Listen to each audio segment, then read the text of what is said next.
د چاپی سهار لسمه برخه د چا د وجود برخه د چا زړه خاورو ته سپارو د چا د وجود برخه د چا زړه خاورو ته سپارو د عثمان رضی الله عنه لارویان 1395 هجري شمسي کال د جهادي یادونو هغه لړ دی چې د دې خاورې د تاریخ پاڼو کې ځانګړی ځای لري. دا هغه وخت و چې ستر غلیم د خپلواکۍ د پتنګانو په هیواد هر ډول نوي منصوبې او پیاوړي اسلحې ازمویلي.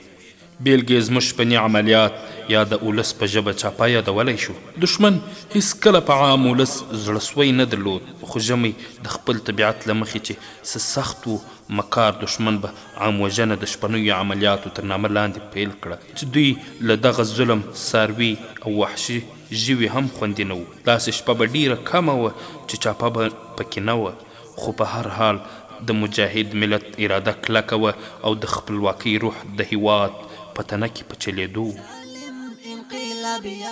د یاد شوي کال د کب په درېیمه د امرداد جلګه ولسوالۍ په بابک سیمه د امریکایي ښکېلاګرو له لورې د خپلو شومو موخو په لټه شپنۍ چاپه ووهل شوه.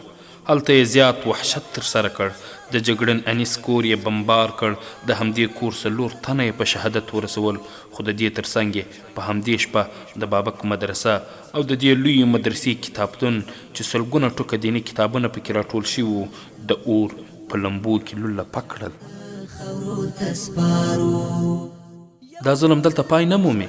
ترڅنګ یې د شرغوتي د کلي په مسجد بمبار وکړ. دلته دیره 5 مجاهدینو په زلولي، سیف العمر، حکمت الله مصباح، عنایت الله ثاقب، نیاز محمد او امان الله یاسر ته داسې مهال شهادت مقام ته د ورتلو بلنه ورکړل شوه چې حکمت الله مصباح دا وخت د الله د سپیڅلي کلام په تلاوت اخته و.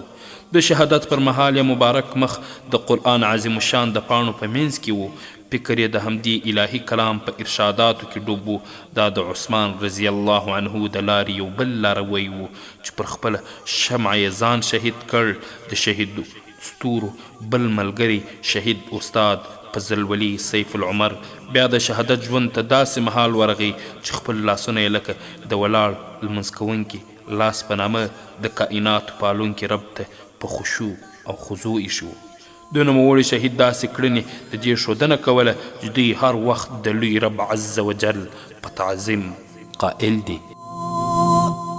د چا د تن ټوټې مو لمر لوېده راټولولې، د چا د تن ټوټې مو لمر لوېده راټولولې، او بیا به یې سهار په لمر خاته خاورو ته سپارو، او بیا به یې سهار په لمر خاته خاورو ته سپارو.